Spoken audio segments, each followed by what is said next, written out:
그렇다면 이런 상황에 대응하는 게 필요할 텐데 중요한 게 무엇일까요?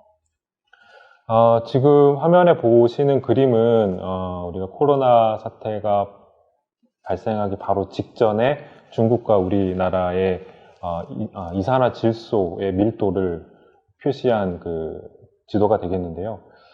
왼쪽에는 이제 우한 지역을 중심으로 해서 그 베이징 주변에 굉장히 많은 배기가스, 매연과 관련된 온실가스를 만들어내고 미세먼지를 만들어내는 이산화질소가 굉장히 많이 모여 있었는데 코로나 사태가 중국에서 발생이 된 직후 이제 셧다운이 진행이 되면서 모든 그 이동과 경제 활동이 정지가 됐기 때문에 오른쪽에서 보는 그림처럼 한 달 만에 이렇게 그 대기 오염 물질들이 사라진 현상들을 우리가 확인할 수 있었습니다. 그래서 작년 아마 초반에 작년 봄만 해도 우리가 미세먼지에 대해서 스트레스를 좀 다소 덜 받았던 이유가 아마 이런 현상 때문이지 않을까라는 생각이 드는데요. 또 오른쪽에 보시는 한반도를 보게 되면 한반도는 다소 그런 셧다운까지 가는 조치를 하지 않고 우리 사회적 거리두기라든지 방역적 조치들이 선제적으로 잘 돌아갔기 때문에 상대적으로 이산화질소에 대한 밀도가 중국처럼 급격하게 감소하지 않은 모습을 볼 수가 있습니다. 저희가 예를 들어서 보여드리기 위해서 제가 이 그림을 말씀을 드렸고요. 이처럼 기후변화라는 것이 인류가 만들어낸 굉장히 큰 지구적 스케일의 환경 변화이기 때문에 감히 대응이라는 말이 적절할지도 잘 모르겠습니다. 이처럼 이제 기후변화가 굉장히 큰 이야기고 지구적 이야기이기 때문에 우리가 현실감이 떨어지는 것도 사실이죠. 하지만 이제 앞으로 기후변화는 이제 국가나 사회적인 이슈가 아니라 개인이 겪어야 하는 문제까지도 이어지기 때문에 앞으로 기후변화가 곧 올 것이다 라는 인식을 개인이 가져야 될 필요가 있다라고 할 수 있겠습니다. 오히려 이제 그 다음에 기후변화가 주는 충격이 어떤 식으로 올지 그리고 어떤 충격이 오기 때문에 어떤 방식으로 적응해야 될지에 대한 것도 우리가 고민해야 할 것이고요. 그리고 더불어서 기후변화 속도를 늦추기 위해서 개인이 할 수 있는 온실가스 배출을 어떻게 하면 감축할 것인가에 대한 노력도 신경 써야 할 영역이 되겠습니다. 또 이러한 노력들을 저희가 전문용어로 회복탄력성, 리질리언스라고 합니다. 굉장히 어려운 용어죠. 발음하기도 어렵고요. 쉽게 비유를 하자면 용수철을 예로 들 수 있겠습니다. 용수철을 휘었다가 놓으면 이제 원래 모양대로 복원이 되는 것을 좀 상상해 보시면 좋을 것 같은데요. 이처럼 용수철 입장에서 우리가 휠 때 외부의 힘을 받는 현상은 일종의 충격이라고 하고 또 힘이 사라지게 되면 다시 원래 모양으로 회복하는 것을 사회 현상에 비춰보는 것이다 라고 설명드릴 수 있겠습니다. 원래 이제 이 개념은 이제 생태계가 도시 개발로 인해서 파괴된 이후 혹은 어떤 큰 자연재해 때문에 파괴된 이후에 원상태로 회복하는, 복원하는 능력을 설명하기 위해서 만들어진 개념이고요. 본래는 사실 이제 정신의학계에서 쓰던 용어입니다. 그래서 사람이 어떠한 정신적 충격을 받았을 때 잠시 기절을 했다가 다시 원래 상태로 돌아오는 것을 설명하기 위해서 만들어진 이제 용어지만 최근에는 이렇게 도시 사회적 현상까지 확대해서 사용을 하고 있습니다. 보시는 이제 그림에서 설명드리고자 하는 내용과 이제 일맥상통하는 내용이 되겠는데요. 우리가 통상적으로 살고 있는 현상, 현재 상태를 저 시스템이라고 보면 어떤 그 외부에서 오는 물리적인 충격 현상들을 티핑 포인트라고 설명할 수가 있겠습니다. 그래서 어떤 티핑 포인트까지 영향을 받아서 변화를 했다가 다시 제자리로 돌아오는 것들을 계속 반복하게 되는데요. 어떤 충격이 들어오게 되면 이 티핑 포인트를 넘어서게 되고 또 새로운 시스템을 만드는 상황으로 또 전개가 됩니다. 그래서 리질리언스라고 하는 회복 탄력성이라고 하는 개념은 우리가 기후변화에 따른 충격을 도시나 건물에서 받았을 때 한번 이제 무너지게 되거나 부서지게 된 이후에 다시 더 튼튼하게 새로 짓거나 새로 건설하는 내용을 담고 있는 개념이라고 또 말씀드릴 수 있겠습니다.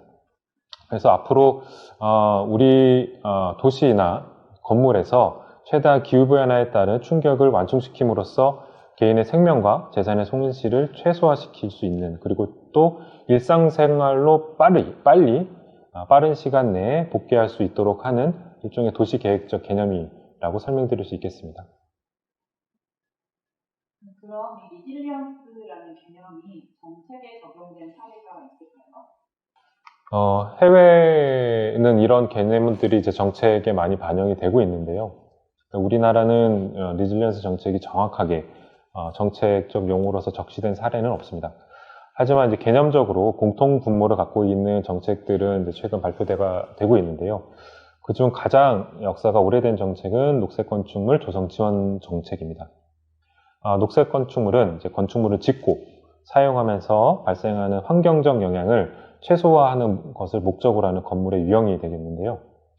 토지 이용과 교통, 그리고 에너지와 환경오염, 재료 및 자원, 물순환 관리, 유지 관리, 생태환경, 그리고 더 나아가서 실내환경과 같이 생활에 밀접한 환경적 문제를 얼마나 건축단에서 최소화했는지를 인증을 통해 등급화하고 있는 내용이 되겠습니다. 지금 이제 그림에서 보시는 것처럼 녹색 건축 인증, 에너지 효율 등급 인증, 그리고 제로 에너지 빌딩 인증과 같이 우리가 녹색 건축 정책을 통해서 이러한 건물들이 환경적 영향을 최소화했다라는 것을 이제 증명을 해주고 있고요. 최근에 이제 2020년 기준으로 봤을 때 우리나라에는 총 16,200여 동의 건축물들이 예비 인증, 본 인증을 받았습니다. 우리나라 이제 전체 건물이 720만 동 정도 되는데요. 그 비율적으로 봤을 때 굉장히 미미한 수준이죠. 하지만 이제 이 부분들은 이제 새로 지어지는 건축물에 해당이 되고요. 또 이와 형제격의 이제 정책으로서 그린 리모델링 정책을 설명드릴 수가 있습니다. 이 그린 리모델링 정책은 기존 건축물을 대상을 하는데요. 이 사업 같은 경우에는 이제 오래된 창호를 고치고 단열 성능을 높이는 여러 가지 에너지를 절약할 수 있는 이제 공사를 대상으로 합니다. 그래서 이 공사가 진행이 되면서 필요한 이 공사비를 이제 대출을 받게 된다면 이 대출 이자를 정부가 지원해주는 정책이 되겠습니다. 현재까지 이 그린 리모델링 사업은 누적 합산에 한 46,500건 정도 민간 건물들이 지원이 되었습니다. 추가적으로 이제 좀 더 큰 규모로 봤을 때 도시 차원의 정책으로는 최근 환경부가 추진하고 있는 스마트 그린 도시 사업을 말씀드릴 수 있겠습니다. 화면에서 보시는 것처럼 이 정책 사업은 공주시와 같은 기초지자체가 갖고 있는 환경적 문제를 해결하거나 또 앞서 말씀드린 것처럼 기후변화에 따른 문제를 예방적 차원에서 종합적으로 선도하기 위한 방법으로서 그린 기술 그리고 스마트 기술을 동시에 도시에 적용하는 것이 골자입니다. 충청남도는 공주시가 사업 대상으로 선정이 된 것으로 알고 있습니다. 그래서 이 공주시는 공주보 개방에 따른 지하 수위 저하 문제를 안고 있었는데요. 그동안 또 공주가 도시화를 하면서 비가 내렸을 때 지하로 빗물이 스며들지 못하는 도시화 현상들을 안고 있습니다. 그렇기 때문에 이제 공주시 입장에서는 구시가 지은 공주시 종합운동장 주변 지구를 대상으로 해서 이 비가 내렸을 때 지하수로 물이 많이 들어갈 수 있는 물순환성 개선을 위한 사업을 테마로 잡았고요. 저는 이런 이제 공주시 사업이 우리나라 모든 도시에 반드시 확산되어야 하는 물순환 개념을 모범적으로 실천하고 있다라고 저는 생각을 합니다. 기후변화는 이제 본질적으로 대기 중에 열과 물에 관한 문제입니다. 그래서 콘크리트로 포장되어 있는 도시가 갖고 있는 문제는 열과 물에 대한 취약성인데요. 특히 이제 오래된 도시나 오래된 건물일수록 이런 취약성이 높습니다.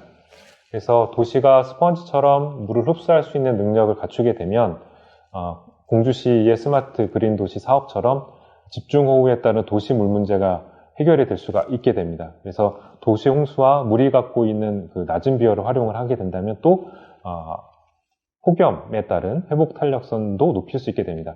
그래서 앞으로 이 스마트 그린 도시는 기후변화의 회복 탄력성을 높여서 도시의 적응력 자체도 향상시킬 수 있는 좋은 정책 사례라고 설명드릴 수 있겠습니다.